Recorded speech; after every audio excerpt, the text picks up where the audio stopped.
Chapter 6. The Wrong Kind of Fire, Sophia. The morning light in the warehouse was a weak grey, seeping through the narrow windows and cutting across the floor like bars. She sat on the edge of the makeshift bed, staring at the cup of coffee in her hand. She hated how her hand still trembled, hated how she could still feel the echo of last night's fear crawling beneath her skin.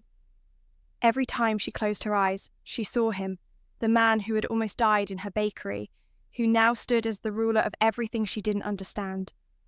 Mark Baidan. The name whispered like a curse and a command across half the city. She hadn't believed it until one of his men had said it in front of her. And when she'd seen the way the others lowered their eyes, she'd understood. The man she'd helped was not the kind of man people helped. Now he was standing in front of her again, black shirt, sleeves rolled, his watch glinting faintly in the dim light. There was blood on his knuckles, old or new, she couldn't tell. "You look like hell," he said. His tone was flat, unbothered, but his gaze flickered, sharp, assessing. "Maybe because I was dragged here," she snapped, "against my will." "You weren't dragged, you were saved." "From what? From running my bakery?" His eyes narrowed. "From getting your throat slit because you were standing over something you had no idea existed." She froze. He saw it, the brief flicker of fear. He stepped closer, slow, deliberate. "You're not very good at hiding when you're scared. You know that?" "Maybe I just don't like being interrogated by a man who uses other people's blood as his business card." That earned her a small, humorless smile. "You have a mouth on you. It's the only thing that's mine left." He laughed once, low, not kind. "You think I want to take anything from you?" "You took everything else, sure she said, her voice tightening. "My shop, my peace, my life. What else is there?" He looked at her for a long second before replying, quieter but not softer. "Maybe you're proud. Maybe that's what you're really scared of losing." Her pulse jumped. He leaned against the table, arms crossed, like a king addressing a subject he didn't know what to do with. He studied her, long enough that the silence began to burn. Then his voice changed, rougher, darker. "You expect anyone to believe you just baked bread on top of one of the most important sites in the city, and you never noticed anything? No deliveries, no people coming and going?" "Because I was busy working," she said through clenched teeth. "Because I live a normal life. Something people like you don't understand." "People like me?" "Killers, liars, liars, men who think everyone owes them something." He pushed off the table and took a step toward her. She stood her ground, even though her knees wanted to buckle. "Careful, little girl," he said softly. "You don't know what kind of men you're insulting." "I think I do." They stood face to face, close enough for her to see the fine cut on his jawline, the faint scar at his temple. He smelled faintly of smoke and leather, something sharp and heavy. Sophia hated that her heart wouldn't stop pounding. Mark tilted his head, eyes tracing her expression. "You're shaking," he said. "Because you terrify me." He leaned in just enough for his breath to brush her ear. "Good. That means you understand what I am." She forced herself not to move, not to flinch. "I understand that you think power makes you untouchable, but it doesn't." Something flickered in his eyes, a flash of something human. Then it was gone, replaced by cold command. "You'll stay here until I decide it's safe for you be out," he said. "You don't step outside that door without a guard." Her fists clenched. "So, I'm your prisoner." "Call it protection if it helps you sleep." "I don't need your protection." He stepped closer again, his voice low, dangerous, and now angry. "Then you should have let me die." That hit her harder than it should have.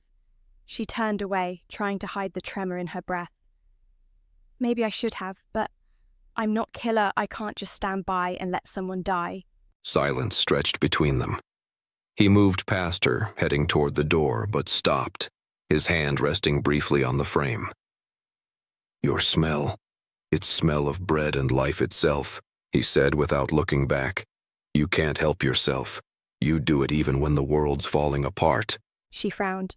"What does that have to do with anything?" He turned his head slightly. "The smell of your bakery was the first thing I remembered when I woke up today. Maybe that's why you're still alive. Her heart twisted, but she kept her voice steady. Then I'll make sure the next batch burns. He gave a dry chuckle. Don't, I hate the smell of smoke. And then he left, the echo of his boots fading down the corridor, leaving her standing alone in the half-light, her hand shaking from something she refused to name. Chapter 7. Smoke and Shadows. Mark control was supposed to be simple. You earned it, kept it, used it. But lately, control had been slipping through his hands. And it all started with a woman who baked bread on top of his hidden world. Mark leaned against the tinted window of the black car, watching the city slide past. The skyline glittered coldly, the streets below humming with the kind of life that didn't care who lived or died in the shadows beneath it. He was used to chaos, used to blood and orders and enemies. What he wasn't used to was thinking about someone like her, Sophia. He'd told himself she was just a liability, something to be handled and forgotten. But then he'd see the way she looked at him, not like the others did, not like he was a god or a devil, and it would unsettle him all over again. The car pulled into an underground parking garage. Concrete, steel, the kind of place that could keep secrets. Luca was waiting by the elevator. Everything's clear. Safe house is prepped. Mark nodded. Get her up. She emerged a few minutes later, her arms crossed, eyes scanning the shadows as if expecting chains. The city light caught the edge of her hair, the faint smudge of exhaustion under her eyes. She looked breakable, but she hadn't broken yet. Where are we? She asked. Safe house, he said. That's not an address. It's the only one you get. He turned and led the way. The elevator opened into a modern apartment, steel and glass, clean but impersonal. One wall was nothing but windows overlooking the river, the city lights reflected in the dark water. It was quiet. Too quiet. She hesitated at the doorway. This isn't your home. No, he said, but it'll keep you alive. I never asked to be kept alive by you. He shot her a cold glance over his shoulder. You also didn't ask to be shot. Life's full of things we don't choose. Don't push me, Sophia. If you really think you are safe, leave now. But if you stay, you will obey me until I say it's safe. She opened her mouth to argue, but stopped when she noticed the faint exhaustion around his eyes. The kind that came from too many sleepless nights and too many ghosts. Is this where you keep all your prisoners? She asked, her voice edged but calmer. No, I don't keep prisoners long enough to see my safe house, he said. But you're the first one whom talks so much. She gave a small, humorless laugh. That's because I'm still trying to understand why I'm here. He poured himself a drink, the sound of glass against glass cutting the silence. You're here because if you weren't, you'd be dead, and I owe you one life. After I solve your problem, you will leave, and I promise next time you are in danger, I will not come to protect you. She looked at him, not with fear this time, but a quiet defiance and a little sadness. And you? Why are you still here?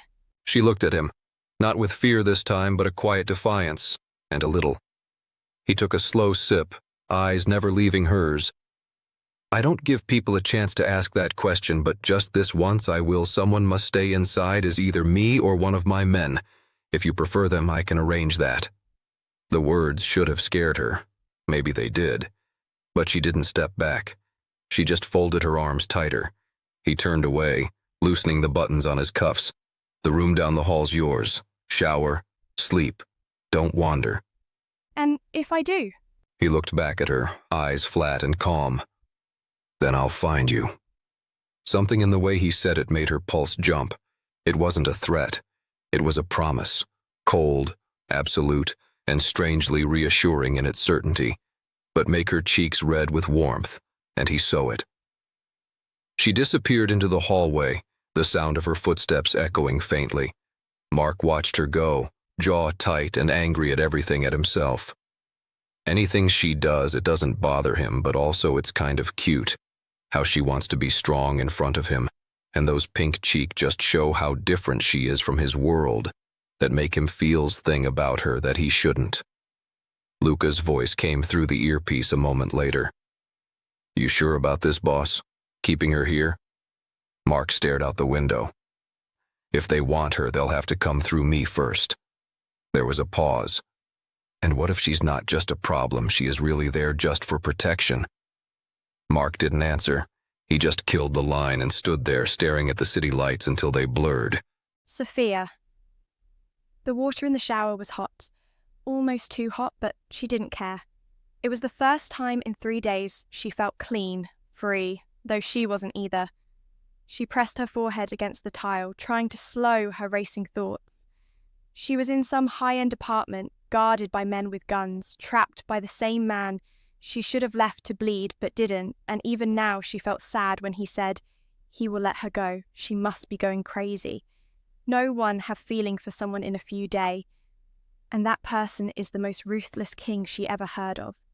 That is just not possible. She must be very lonely in the past few months that now attached to the biggest no in her life, Mark Baidan. The name still echoed like thunder in her head. When she stepped out, the city's glow bled through the curtains, soft gold over marble floors and grey sheets. She caught her reflection in the mirror, pale, tired, but not broken. Not yet. She found herself walking toward the living room. He was there, sitting on the couch, jacket off, shirt sleeves rolled, 2 upper button was open, and God, he was handsome. He must be in his late 30 or early 40, and he's still so handsome. The gun on the table beside him gleamed under the lamplight. He didn't look at her right away. You should be asleep, he said. I couldn't. He looked up then, eyes sharp but unreadable. Is that because you don't trust me or because you are scared of me? Should I? He smirked. No. She hesitated. Then why keep me here? His gaze lingered on her a little too long before he answered. She didn't realize her wet hair had fallen on her chest, and making the t-shirt she wore wet and showing her breast and hardened nibble under it, and she wasn't wearing any bra. Because for some reason, I want that damn bakery, the smell of bread, and the girl who was humming while the world was burning under her feet stay life and keep breathing. Her chest tightened. That's not an answer. It's the only one I have tonight. Their eyes met, unyielding, quiet, full of everything they wouldn't say aloud. He reached for his drink, voice low. Go to bed, Sophia. Before I forget that I'm here to protect you, not to harm you. And she did. Not because he told her to, but because something in his voice made her realize that if she stayed, the air between them would burn hotter than either of them could handle. Sophia. The sound woke her before dawn. It wasn't loud, a soft scrape, like metal brushing against metal. But it didn't belong. Not here. She sat up, her heart pounding. The apartment was dim, faint blue light spilling through the curtains. The silence felt too heavy. For a moment she thought it was her imagination, the paranoia left behind from the warehouse, from the gunfire and the blood. But then she heard it again, the faintest whisper of a door closing somewhere beyond her room. Barefoot, she slipped out of bed. The air was cool, clean, laced with the faint scent of him. Smoke, iron, something darker. She edged down the hallway. Mark stood by the window, shirt half buttoned, gun in hand. His posture was sharp, every muscle drawn tight. He didn't look surprised to see her. Get back to your room. What's going on? He didn't answer. Instead, he raised a finger, silent command, and moved toward the entryway. The air around him changed, heavy with focus, like a predator scenting blood. Sophia's pulse jumped. Mark! Quiet. The single word sliced through the dark. He opened the front door fast, gun first. The lights flicked on, and Luca stepped in, hands raised, a fresh cut on his cheek. Someone's been following us, Luca said. They traced the car, boss. I had to loop the route twice before losing them. Mark's jaw tightened. Who? Could be Orlov's men, or maybe someone inside the families. They're digging for her. Sophia froze. For me? Mark turned his eyes on her. Cold, unreadable. You were supposed to be invisible. What did you do? Her chest clenched. What I did. I didn't ask to be part of this. Luca gave a low whistle. She's got fire. Get out, Mark said flatly. Luca blinked. Boss? I said out. The door closed behind Luca, and the apartment was suddenly too small, too quiet. Sophia crossed her arms, trembling with anger she didn't know what to do with. You think I called them? How could I even know who they are? He holstered his gun, turning toward her with the calm of a man who didn't need to raise his voice to control the world. You'd be surprised how fast people sell survival. And you would be surprised how much I wish I'd never met you. His eyes darkened. You think I don't wish the same? Her throat tightened. Then why keep me here? He moved closer, slow, deliberate, until she had to tilt her chin to keep looking at him. The light caught the faint scar near his jaw, the one that looked like a cut that never healed. Because someone out there wants you dead, he said quietly. And I don't like sharing what's mine to protect. She flinched. I'm not yours. His lips curved, not in a smile, but something sharper. Then stop looking at me like I'm apple pie for you to try. The silence that followed burned. She hated that her breath hitched, hated that he noticed. She hated that his remark made her eye burn. He turned away first, shoving his gun into the drawer. You'll stay close. No calls, no windows. If anyone comes near this building, you stay behind me. Okay. He looked over his shoulder. He was surprised her sound has broken now, and he didn't like it at all the way her eyes was distance disturb him more than he liked to admit. She stared at him, at the man everyone in the city feared, at the one who could command death like it was currency, and wondered why her chest felt like it was splitting in two. He walked past her toward the kitchen, lighting a cigarette. Smoke coiled around him like a shadow that refused to leave. If you want to survive, he said finally, then learn to be patient and quiet. He'd been called many things, prince, monster, killer, but never weak. Yet somehow, every time she looked at him, he felt close to something dangerously human. He thought about sending her away, somewhere even he couldn't find her. But he knew that wasn't possible. Not anymore. She'd seen too much, and worse, she'd seen him. Luca's voice came through again on the earpiece. Boss, got confirmation. It's Orlov. He wants her alive. Mark's grip on the cigarette tightened until ash fell across the counter. He won't get her. You sure that's business talking? Luca asked quietly. Mark didn't answer. He stared at the window where Sophia's reflection lingered faintly in the glass, small, fragile, defiant, and wondered if this was how ruin began. She sat on the bed later, knees drawn up, unable to sleep. Outside, the city glowed like distant fire. Somewhere in that maze of lights, people were living normal lives, baking, laughing, existing, and she was here, trapped with a man who was supposed to be the devil, and yet felt too human in all the wrong ways. She pressed her hands to her face, whispering to the dark, "Why can't I hate you?" The only answer was the faint sound of footsteps pacing the hall. The sun was barely touching the horizon when she decided to leave. The apartment was quiet, too quiet. She'd waited for hours, long enough to hear the steady rhythm of his footsteps fade into silence behind the closed office door. Her shoes were in her hand, her jacket folded against her chest.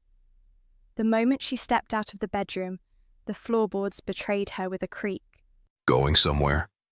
His voice came from the shadows, calm, unhurried, the kind of calm that made her freeze. Mark was leaning against the kitchen counter, a coffee cup in one hand, his gun on the table beside him. His shirt was open at the throat, the tattoos on his collarbone just barely visible. I want to leave. I can't stay here anymore. You said you were protecting me because of your debt. Consider it paid. We're even. Now let me go back to my life before I drown in yours. He didn't say anything at first, just stared at her. He knew he had to let her go. She wasn't his problem anymore. But even thinking about her being in danger twisted something dark inside him. Still, he only showed her the door and said roughly, "You're free to go. My men won't stop you, if that's what you want." She looked more sad than terrified. She said nothing, paused for a moment, then opened the door and stepped out. The city smelled like rain and gasoline. She hadn't meant to leave, not really, but after hours of silence, of feeling caged, something inside her broke. She didn't leave to be free. She left because she couldn't keep drowning in him. He was too much, yet somehow too far. If her fate was to die, she could accept that. But being heartbroken by the most dangerous man in the city wasn't part of her plan. She had never been in love. A few drunken nights and meaningless touches, that was all she knew of men. She couldn't let her first real feeling be for someone like him. She didn't run. She walked, quick, quiet, until she reached the corner near her bakery. The street was familiar. She could almost smell the faint trace of flour and sugar through the morning breeze. For one foolish, beautiful second, she thought she could go back. Pretend none of it had ever happened. And then the world shifted. The screech of tires, a black van turning too fast, men with guns. She didn't have time to scream, only to freeze. A flash of metal, the crack of a rifle, and then him. Mark slammed into her from nowhere, his arm wrapping around her waist, spinning her down behind a parked car. Bullets bit into the concrete inches from her head. "Stay down," he barked, voice sharp enough to cut through the chaos. She gasped, the air stolen from her lungs. He was on top of her, shielding her completely. His weight, his scent, his presence. Then she felt it, warm, wet, spreading through the sleeve of his jacket. "Mark," she whispered, "you're—" "Not now." His hand pressed against the wound, eyes already scanning the street. "They were waiting for you. Damn it, I told you." Before she could answer, he rose, firing 3 clean shots across the hood of the car. 2 men fell instantly. The third tried to run, didn't make it far. His men were already there, silent and efficient. The smell of gunpowder filled the air. The street went still. He turned back to her, his breathing hard, his shirt darkened with blood near his shoulder. "Get up," he ordered. She stared at him, the blood, the tension, the quiet rage in his eyes. "You're hurt." "Later." He reached down, grabbed her hand, and pulled her to her feet. "We're not done here." He half-dragged, half-guided her down the narrow alley beside the bakery, kicking open the back door she'd used 1,000 times before. Inside, the place smelled of burnt sugar and broken glass, a haunting echo of what used to be her peace. He checked each corner with his gun raised before nodding. "Clear. Upstairs." She hesitated at the bottom of the stairs. Why here? "Take a bag of everything you need." His voice had softened, just slightly, as if he hated himself for it. They climbed to the 2nd floor. Her small apartment above the bakery looked exactly the same. Messy, lived in, full of pieces of a girl who had no idea what was hidden beneath her feet. He stood in the doorway while she moved to her dresser. Her hands shook as she packed, some clothes, her sketchbook, a photo of her mother's smile. "You shouldn't have followed me," she said finally, not looking at him. Then, turning, eyes wet. "You got shot because of me." He shrugged one shoulder, blood still seeping through his sleeve.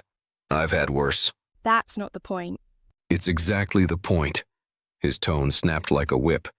"This is what happens when you think you can run. They don't stop, Sophia.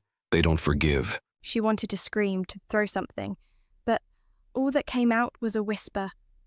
"Then why save me?" For a moment, the mask cracked. His jaw tightened. His eyes softened, just enough to show something she wasn't supposed to see. "Because I promised I would," he said quietly. She stared at him, words failing. He turned away first, pulling a small radio from his pocket. "Luca, bring the car. Back door. 2 minutes." Static crackled, then Luca's voice. "You're bleeding again, boss." "I will handle it later." He slid the radio away, then faced her again. "Take what you need. We're leaving." "Where are we going this time?" He hesitated, the first real pause she'd ever seen from him. "My place." She blinked. "Your house?" "It's the only place they won't reach you. Or the first place they'll look." His eyes hardened again. They wouldn't dare. There it was, that same dangerous certainty, the weight of power that made even his silence feel like a weapon. Sophia swallowed hard. "And if I say no?" That's when he lost it. The monster came out, the one that would kill to protect what was his. He pushed her against the wall, his bloody hand on her throat, not to choke, but to make her feel the cost of her defiance. His voice dropped to a growl, a breath away from her lips. You won't. Don't push me, Sophia. You are mine to protect, and no one tells me what I can or can't do. Then he kissed her, angry, dominant, claiming. He didn't ask. He didn't apologize. He took what he already believed was his. The kiss was rough, desperate, like he was trying to erase her fear and his guilt all at once. When he finally let her breathe, he saw her tears and something else in her eyes. Desire, not fear. His bloody hand moved from her throat to her lips, tracing what he'd just taken. Her knees nearly gave out. He stepped away from her like she was fire, and still, his presence filled the room. Pack faster, Bella. The street won't stay quiet forever. She looked up at him, the man who'd just taken a bullet for her, who bled and kissed her like no one before and still stood tall like a king. And for the first time, she didn't see a monster. She saw a man holding his world together while it burned. And somehow, he'd pulled her into the fire with him. He hated how it felt, her eyes on him, the weight of her fear pressing through the silence. That was why he kissed her, to burn away everything she thought she knew about him. The bullet had grazed deep, the pain was dull but hot. But that wasn't what bothered him. What bothered him was that she was still shaking, and he didn't know how to calm her down. He wasn't a man who comforted. He was a man who destroyed. Let's go, he said when she finally zipped her bag. She nodded, silent. As they stepped into the hallway, he caught her wrist.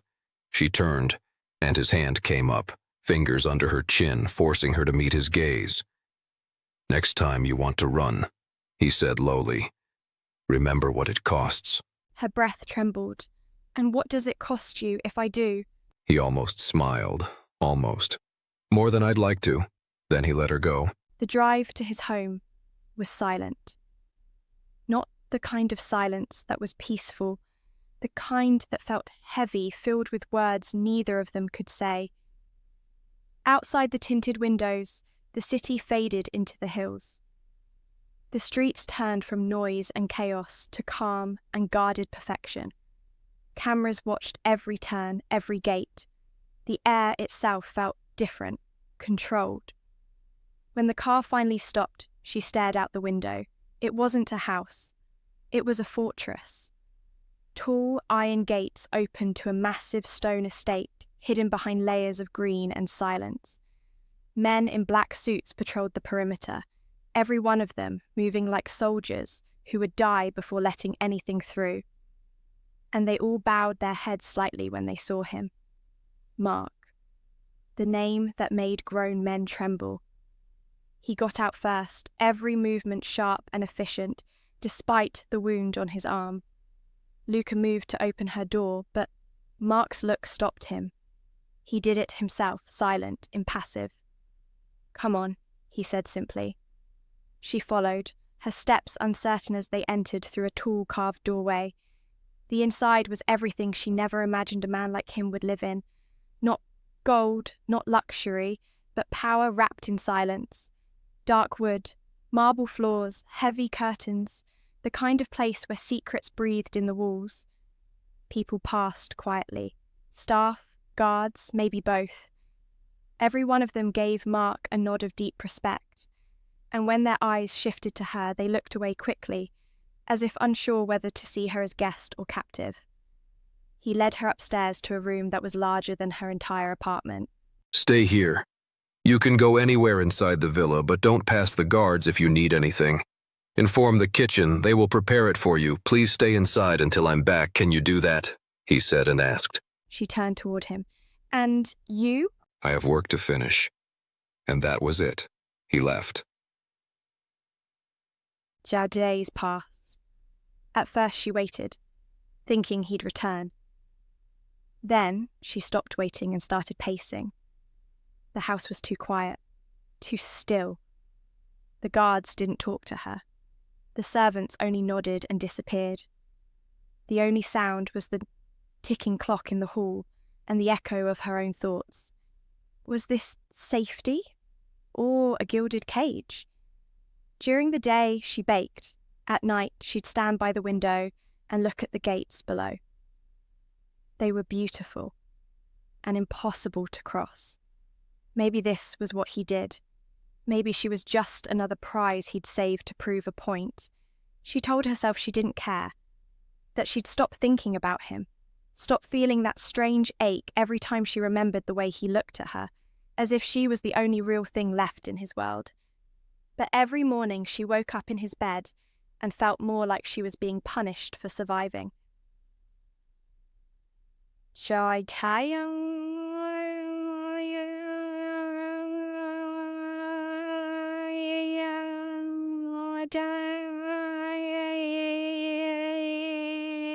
It was 7th nights later when she heard the sound. Heavy steps in the hall, uneven, slow. The door opened. He stood there, tired, bruised, blood on his shirt again, and a limp that made her heart stop. Mark. He didn't answer at first. He just looked at her, his eyes darker than she'd ever seen them. Then he dropped his gun on the dresser, the sound loud in the silence. "It's done," he said. His voice was hoarse, quiet. "Every name, every man who wanted you dead. They're gone." She froze. Gone? He nodded once. "No one will ever touch you again." Her throat tightened. You killed them? They made their choice. He leaned against the wall, wincing slightly as he shifted weight from his leg. Blood had soaked through his pants at the thigh. "And now you have yours." My choice? He reached into his pocket and placed something on the table. Her bakery keys. The metal glinted softly in the low light. "You can go wherever you want," he said, his tone flat but his eyes betraying something deeper. "You're free, Sophia. No one will come after you. Not while I'm still breathing."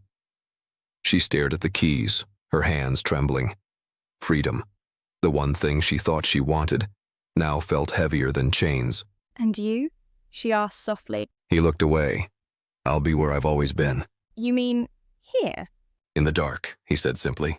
Tears burned her eyes before she could stop them. So that's it? You save me, lock me away, and then tell me to go live my life like nothing happened? "That's exactly what I'm telling you." His voice hardened again like he was fighting himself with every word. "Go back. Bake your bread. Laugh. Sleep. Be normal again. That's what you wanted, isn't it?" Her voice cracked. And what if I can't? "Then learn. Learn to smile. Learn to laugh. Learn to live." Silence stretched between them, sharp, suffocating. She looked at the keys again, then back at him. His face was calm, unreadable, but the exhaustion behind his eyes told another story. "You should rest," she whispered finally. He gave a small, humorless laugh. "Rest doesn't exist for men like me." He turned as if to leave. But something in her broke. "Mark." When he looked back, she saw it, the flicker of pain, the kind that didn't come from bullets or blood. "Why are you doing this?" she asked. "Why give me everything, save me, protect me, just to push me away?" His jaw clenched. "Because if you stay, you'll lose everything that makes you who you are, and I'll lose what's left of me trying to protect it. You can't survive this life. You are too innocent for this life, and if you don't leave now, I will never let you go. Then one day you will hate me for losing yourself." Her heart pounded. "So I'm supposed to thank you for setting me free?" "You're supposed to live." She took a step toward him. "And what about you? What do you want me to do?" He hesitated. And that hesitation was all the truth she needed. He didn't want her gone. He just didn't know how to keep her without destroying her.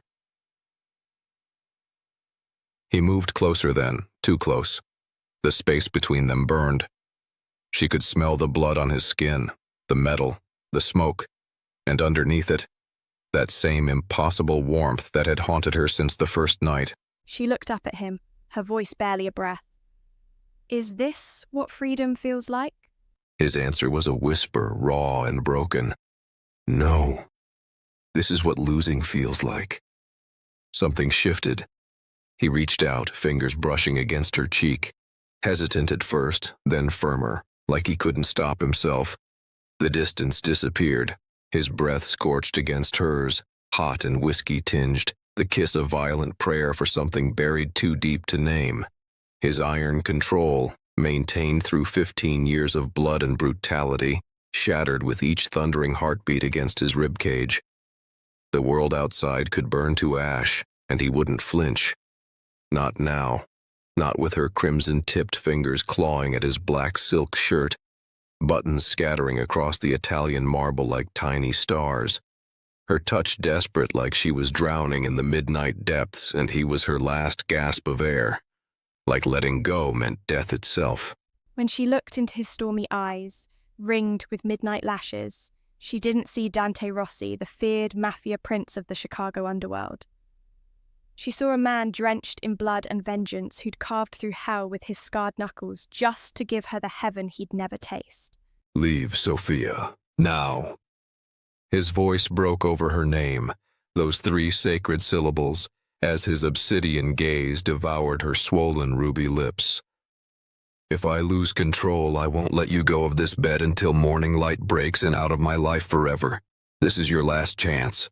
Her only answer, a defiant shake of her head, sending cascades of raven hair across her flushed cheeks, tears like diamonds cutting down her porcelain skin. That's when it happened. The moment sanity shattered like fine crystal against concrete. He seized her slender wrists, not to hurt, but to possess with a hunger that had festered just for her. To brand his damned soul onto her innocent one. The charged air between them ignited, raw and primal as a thunderstorm. He laid her on the black silk sheets like she was made of Venetian glass that he desperately wanted to shatter, peeling away her dress with reverent violence, giving her precious seconds to refuse what they both knew she craved since that first forbidden glance in that dark storage.